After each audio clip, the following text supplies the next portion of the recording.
to my channel. வணக்கம் மக்களே, இந்த வீடியோவில் ராகுல் டிக்கி பற்றி தான் பார்க்க போகிறோம். இவர் ஈரோடு மாவட்டம் கருங்கல்பாளையம் பகுதியை சேர்ந்தவர். இவருக்கு அப்பா இல்லை, அம்மா மட்டும்தான். டிக்டாக் இருந்த காலத்திலேயே இவர் வீடியோ போட்டு எல்லோரையும் சிரிக்க வச்சவர்.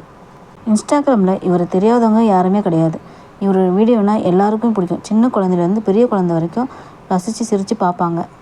இவருக்கு 27 வயசு ஆகுது. இவருக்கு ஏற்கனவே ஒரு திருமணமாகி அவருக்கு டிவோர்ஸ் ஆகியிருக்கு. அதுக்கப்புறம் கோபிச்செட்டிப்பாளையம் அடுத்த கவுண்டப்பாளையம் நேர் நகரில் இருக்கிறவங்க தான் தேவிகா ஸ்ரீ. இவங்களுக்கும் ராகுல் டிக்கிக்கும் இன்ஸ்டாகிராம் மூலயமா பழக்கமாகிருக்கு. ராகுல் டிக்கின் ஆசையை நிறைவேற்றுற வகையில் அவங்க அம்மாவே இவங்க 2 பேருக்கும் கொஞ்ச நாளைக்கு முன்னாடி தான், அதாவது கொஞ்சம் மாதத்துக்கு முன்னாடி தான் கல்யாணம் பண்ணி வச்சுருக்காங்க. ராகுல் டிக்கி அம்மா வீட்டிலேருந்து தான் மாமியார் வீட்டில் இருக்கிற தேவிகா ஸ்ரீவையை கூட்டிகிட்டு வரதுக்காக பைக்கில் போயிருக்காரு. அப்போது அவர் ஹெல்மெட் கூட இல்லாமல் ஃபாஸ்ட்டாக வண்டி ஓட்டிகிட்டு போயிருக்காரு. அந்த டைமில் எதிரில் இருக்கிற பேரிகார்டு தெரியாமல் அதிலே மோதி உடனே ஸ்பாட்லேயே இறந்துட்டார் சொல்கிறாங்க. அவர் இறக்கிறதுக்கு கொஞ்சம் முன்னாடி கூட நிறைய பேருக்கு ஹெல்ப் பண்ணியிருக்காரு. இப்போது அவங்க அம்மாவும் மனைவியும் தனிமையில் ரொம்பவும் வேதனைப்படுறாங்க.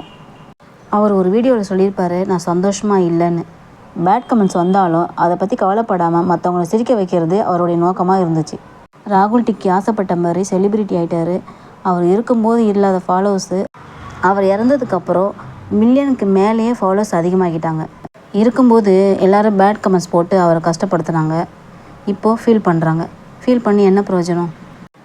ஒருத்தர் இருக்கும்போது அவங்களோட அருமை தெரியாதுன்னு சொல்லுவாங்க. அது உண்மை தான் போல். RIP bro. நன்றி, வணக்கம்.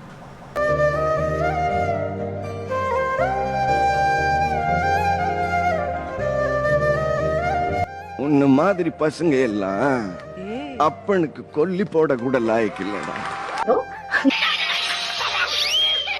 कोयम्बतूर में हिंदी वाला भैया हिंदी बोलेगा तो वालुवे आना बलून 100 வருஷம் வாழுமான்னு தெரியாது. இன்னொரு